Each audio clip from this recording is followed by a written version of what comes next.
Hello guys, कैसे हैं आप सब। उम्मीद करती हूँ आप सब अच्छे होंगे। इस वीडियो में हम पढ़ने वाले हैं नेक्स्ट एंड होम साइंस की यूनिट 4 के ऑब्जेक्टिव क्वेश्चंस। तो चलिए वीडियो शुरू करते हैं। फर्स्ट क्वेश्चन हमारा आ जाता है, खाद्य अपमिश्रण निवारण अधिनियम किस वर्ष में पारित किया गया था। ये पारित किया गया था 1954 में। और अगर आपसे पूछा जाता है ये किस वर्ष क्रियान्वित हुआ था, यानी इसने कार्य करना कब से प्रारंभ किया था, ये किया था 1 जून 1955 से। तो आपने ये दोनों डेट याद रखनी है। क्वेश्चन नंबर सेकंड, सरसों के तेल में मुख्य रूप से इसकी मिलावट की जाती है। सरसों के तेल में मुख्य रूप से अर्जुमन सीड्स की मिलावट की जाती है। और अर्जुमन सीड जो होते हैं वो सरसों की बीज की तरह ही दिखाई देते हैं। सरसों की खेती के साथ ये घास उग जाती है और उसके साथ में पीस जाती है, जिसका सेवन करने से शरीर में एपिडेमिक ड्रॉप्सी नामक रोग हो जाता है। क्वेश्चन नंबर थर्ड, हल्दी में उपस्थित फाइटोकेमिकल है। हल्दी में उपस्थित फाइटोकेमिकल है करक्यूमिन। क्वेश्चन नंबर फोर्थ, खाद्य मिलावट की रोकथाम अधिनियम किस वर्ष में पारित हुआ था। ये हुआ था 1954 में। आपने एग्ज़ाम में कंफ्यूज नहीं होना है। आपको एग्ज़ाम क्वेश्चन किसी भी तरह से घुमा फिरा कर पूछ सकते हैं। क्वेश्चन नंबर फिफ्थ, राई के बीजों में अधिकतर मिलावट की जाती है। ये की जाती है अर्जुमन सीड्स की। जैसा कि मैंने आपको बताया, ये सीड्स सरसों की तरह दिखाई देते हैं। क्वेश्चन नंबर सिक्स, आइसक्रीम में आमतौर पर मिलाया जाने वाला अपमिश्रक कौन सा है। आइसक्रीम में आमतौर पर मिलाया जाता है मसले हुए आलू। क्वेश्चन नंबर सेवन, मूंग दाल, बेसन, चना जैसी दालों के लिए अपमिश्रक के रूप में इनमें से क्या प्रयुक्त नहीं किया जाता है। ये प्रयुक्त नहीं किए जाते हैं मसले हुए आलू। क्वेश्चन नंबर एट, गेहूं के आटे में सामान्यतः मिलाए जाने वाले अपमिश्रक का नाम क्या है। इसका नाम है यूरिया। गेहूं के आटे में मिलाया जाता है यूरिया। क्वेश्चन नंबर नाइन, अपमिश्रण के उदाहरण हैं नकली को असली बताकर बेचना, बासी को ताज़ी बताकर बेचना, गलत लेबल लगाकर बेचना, और इसका आंसर आपका हो जाएगा इनमें से सभी। क्वेश्चन नंबर 10, खाद्य पदार्थों में मिलावट का पता लगाने का तरीका है। खाद्य पदार्थों में मिलावट का पता हम कैसे लगाते हैं। ये लगाते हैं दृश्य परीक्षण के द्वारा, रासायनिक परीक्षण करके और भौतिक परीक्षण के द्वारा। इसका आंसर आपका हो जाएगा उपयुक्त सभी। क्वेश्चन नंबर 11, शीघ्र नष्ट होने वाला खाद्य पदार्थ है। शीघ्र नष्ट होने वाला खाद्य पदार्थ है दूध। चना आपका लॉन्ग टाइम तक चल जाता है, मैदा भी आपका लॉन्ग टाइम तक चलता है, और चावल भी आपके लॉन्ग टाइम तक सुरक्षित रह जाते हैं।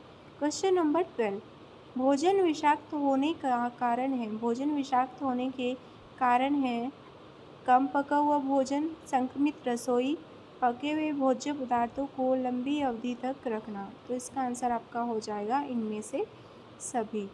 क्वेश्चन नंबर 13 आ जाता है, दूध में मिलावट को परख करने वाले यंत्र का नाम है। दूध में जो मिलावट की जाती है उसको जांचने के यंत्र का नाम है, जांचने का जो यंत्र होता है वो होता है लेक्टोमीटर।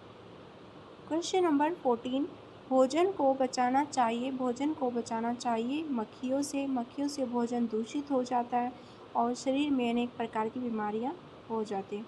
क्वेश्चन नंबर 15, दूध की शुद्धता मापी जाती है। ये मापी जाती है लेक्टोमापी से। आपको अगर लेक्टो कहीं पर भी वर्ड दिखाई देता है तो ये आपका दूध से संबंधित होता है। क्वेश्चन नंबर 16, मुरब्बा, जैम एवं जेली बनाकर संरक्षित किए जाते हैं। मुरब्बा, जैम, जेली बनाकर संरक्षित किए जाते हैं। ये किए जाते हैं फल तथा मीठी सब्जियां। क्वेश्चन नंबर 17, खाद्य संरक्षण किया जा सकता है सूक्ष्म जीवाणुओं को दूर रखकर, निकालकर या फिर मारकर, और इसका आंसर हो जाएगा आपका उपयुक्त सभी। क्वेश्चन नंबर 18, निम्न में से कौन परिरक्षक पदार्थों के रूप में इस्तेमाल किए जाते हैं। यानी जो भोजन को संरक्षित रखने के लिए इस्तेमाल किए जाते हैं वो किए जाते हैं आपके चीनी, सिरका, नमक। इसका आंसर आपका हो जाएगा ऑप्शन नंबर 4 उपरोक्त सभी। क्वेश्चन नंबर 19, प्रदूषित भोजन खाने से कौन सी बीमारी होती है। प्रदूषित भोजन खाने से पीलिया रोग हो जाता है, जिसको हम जॉन्डिस भी बोलते हैं। क्वेश्चन नंबर 20, भोज्य पदार्थों में सस्ते खाने योग्य एवं नए खाने योग्य पदार्थों की मिलावट को कहते हैं, ये कहते हैं अपमिश्रण। क्वेश्चन नंबर 21, आहारीय मिलावट का अर्थ है। आहारीय मिलावट का अर्थ होता है खाद्य पदार्थ की गुणवत्ता का स्तर निम्न हो जाना। आहारीय मिलावट का अर्थ होता है खाद्य पदार्थों की जो क्वालिटी होती है, गुणवत्ता होती है, उसका स्तर निम्न हो जाता है।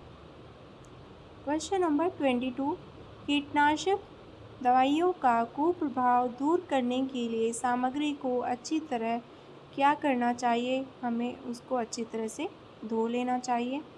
क्वेश्चन नंबर 23, आहारीय मिलावट प्रतिबंधात्मक अधिनियम लागू हुआ था। ये हुआ था 1 जून 1955 से। 1 जून 1955 से ये प्रतिबंधात्मक अधिनियम लागू हुआ था, यानी क्रियान्वित हुआ था। मैंने आपको फर्स्ट क्वेश्चन में बताया था। क्वेश्चन नंबर 24, खाद्य पदार्थों में सबसे जल्दी संदूषित होने वाला पदार्थ है, ये है दूध।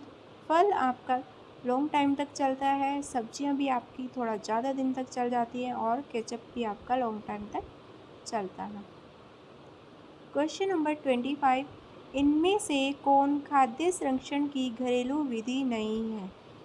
खाद्य संरक्षण की घरेलू विधि है धूप में सुखाना, हिमीकरण, चीनी नमक का उपयोग, और घरेलू विधि नहीं है जो वो है पाश्चराइजेशन।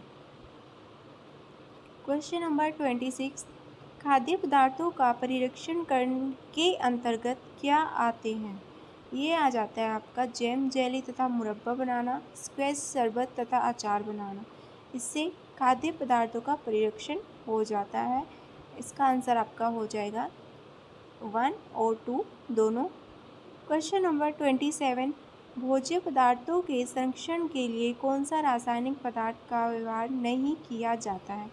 सोडियम बेंजोएट, बेंजोइक अम्ल, एसिटिक अम्ल, और ये आपका आंसर हो जाएगा सल्फ्यूरिक अम्ल का इसमें प्रयोग नहीं किया जाता है। क्वेश्चन नंबर 28, भोजन बाह्य दूषित तत्वों द्वारा होते हैं। भोजन बाह्य दूषित तत्वों द्वारा हो जाते हैं, वो हो जाते हैं संक्रमित। क्वेश्चन नंबर 29, निम्न में से कौन खाद्य विषाक्तता का लक्षण है? जी मिचलाना, दस्त, उल्टी, इनमें से सभी। इसका आंसर आपका हो जाएगा इनमें से सभी। क्वेश्चन नंबर 30, खाद्य पदार्थों के सड़ने का क्या कारण है? ये आ जाता है आपका मौसमी उतार चढ़ाव, सूक्ष्म जीवाणु, अत्यधिक गर्मी होना, और इसका आंसर आपका हो जाएगा इनमें से सभी। क्वेश्चन नंबर 31, खाद्य मिलावट निषेध अधिनियम बनाया गया। ये आपका क्वेश्चन रिपीट हो गया है फिर से। ये बनाया गया था 1954 में। क्वेश्चन नंबर 32, कृषि में कीटनाशकों, रसायनों तथा उर्वरकों की अधिक प्रयोग से किस प्रकार का प्रदूषण होता है? ये होता है मिट्टी का प्रदूषण। क्वेश्चन नंबर 33, इनमें से किस पर रेडियोधर्मी प्रदूषण का प्रभाव पड़ता है? मनुष्य पर, जीव जंतु पर, वनस्पति पर, और इसका आंसर आपका हो जाएगा इनमें से सभी। क्वेश्चन नंबर 34, मिलावट हो सकती है। मिलावट हो सकती है, जानबूझकर भी हो सकती है और अनजाने में भी हो सकती है। इसका आंसर आपका हो जाएगा दोनों के द्वारा। जो जानबूझकर मिलाई जाती है उसको हम उद्देश्यपूर्ण मिलावट कहते हैं, और जो अनजाने में हो जाती है, अज्ञानतावश हो जाती है, उसको हम आपत्तिक मिलावट कहते हैं। क्वेश्चन नंबर 35, चाय पत्ती में मिलावट के रूप में डाली जाती है। काम में लाई गई पत्तियाँ, मिट्टी का मिश्रण, हल्की किस्म की पत्तियाँ, उपयुक्त सभी। इसका आंसर आपका हो जाएगा उपयुक्त सभी। क्वेश्चन नंबर 36, अपमिश्रण के उदाहरण हैं। अपमिश्रण के उदाहरण है नकली को असली बताकर बेचना, ये आपका रिपीट हो गया है क्वेश्चन। बासी को ताज़ा बताकर बेचना और गलत लेबल लगाकर बेचना। आपका आंसर हो जाएगा इनमें से सभी। क्वेश्चन नंबर 37, आहारीय मिलावट प्रतिबंधात्मक कानून लागू हुआ था। ये आपका लागू हुआ था। फिर से आपका रिपीट क्वेश्चन हो गया है। 1 जून 1955 में, ये आपको याद रखना है, 1 जून 1955 में ये कानून लागू हुआ था। और पारित कब हुआ था? पारित हुआ था 1954 में। तो ये कुछ हमारे यूनिट 4 के कुछ ऑब्जेक्टिव क्वेश्चंस थे। अगर आपको ये वीडियो अच्छी लगी हो, वीडियो लाइक करें, शेयर करें, कमेंट करके अपनी क्वेरी ज़रूर बताएं। Thank you.